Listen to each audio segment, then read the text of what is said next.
All right. Let's go back to the issue of corruption. You said those were just allegations. Yes. But I'd like to know, how did he make his wealth?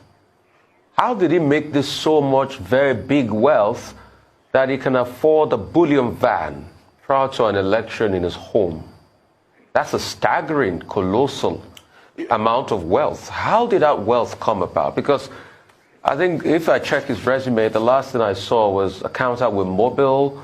You know, what business does he do? He's been in government for a while. How did he make that wealth? That's one. Two, there's been discrepancies about his age. I ask you, how old is he? Well, let me tell you, you see, these two questions you've just posed, it's part of what I have answered earlier. I think at this point that we've gotten to, our emphasis should be on the pedigree of this candidate, what he has demonstrated that he has done, what he has achieved, how he has changed the revenue of Lagos State, how he has put a long-term plan to implement infrastructure. How he has ensured that he instilled discipline. Honorable Jibril. How much people that he has built. Honorable Jibril. These are the focus that we should concentrate on. Honorable Jibril. Because most of these political issues that we keep raising front and back will not solve the problem.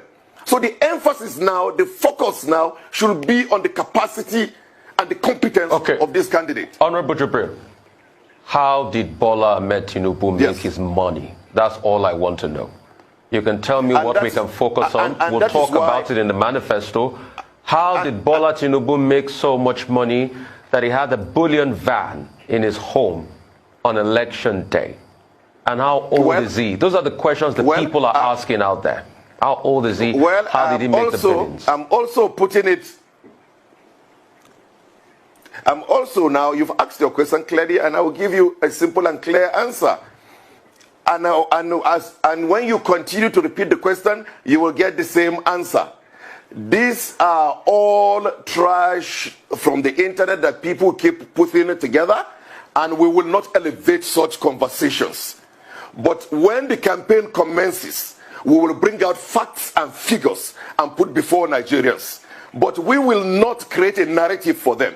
So for now, the emphasis is on the competence of the candidate, what he has achieved, the network he has built, the people he has invested in, and his plan for a better Nigeria.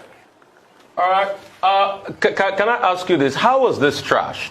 Bullion van was found in his home. The pictures were viral, and there's been no denial. So how are you saying that is trash? And how is it trash that we want to know how the person that will lead Nigeria made so much wealth?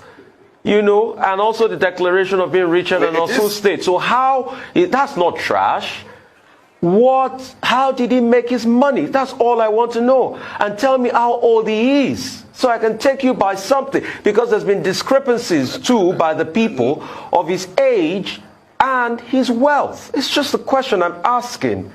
Please. And the Rufai is just an answer that I'm giving you as well. You see, unfortunately, you are posing the question as a journalist. What will satisfy you is when I say things the way you want me to say it. So you don't want to respect my own response. And I think it is unfair and probably very unprofessional. Because the response is simple. We've raised issues here about corruptions. I gave instance with even Ruben Abati himself.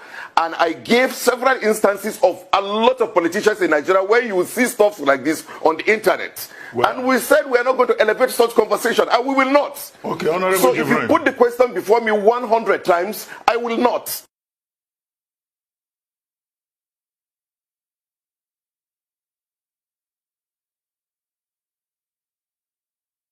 How did you make the money? I'm telling you, the business I'm doing, that I was a brand and market management company that I run.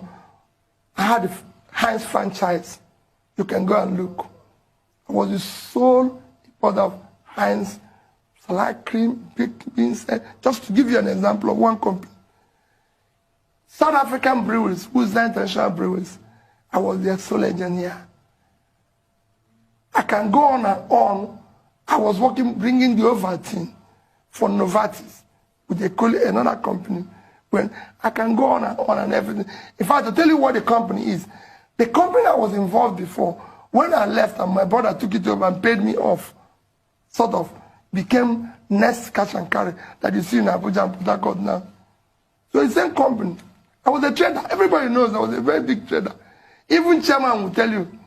Chairman knew I used to import wine and used to send him champagne. He will tell you that when he was in Surrey, when all of us were still at the struggling stage. So I had a viable business, but went into banking. So if the person wants to know, I was sitting on the board of 3 banks, could be chairman of one before I became governor. So that is also a business. So you have shares in those banks too? Major shares. Major shares in those banks? Yes. Well, thank you very much, Mr. Peter Obi, for joining us this morning. I'm sure that this conversation will still generate more conversations out there. Thank you very much. Thank you. Thank you.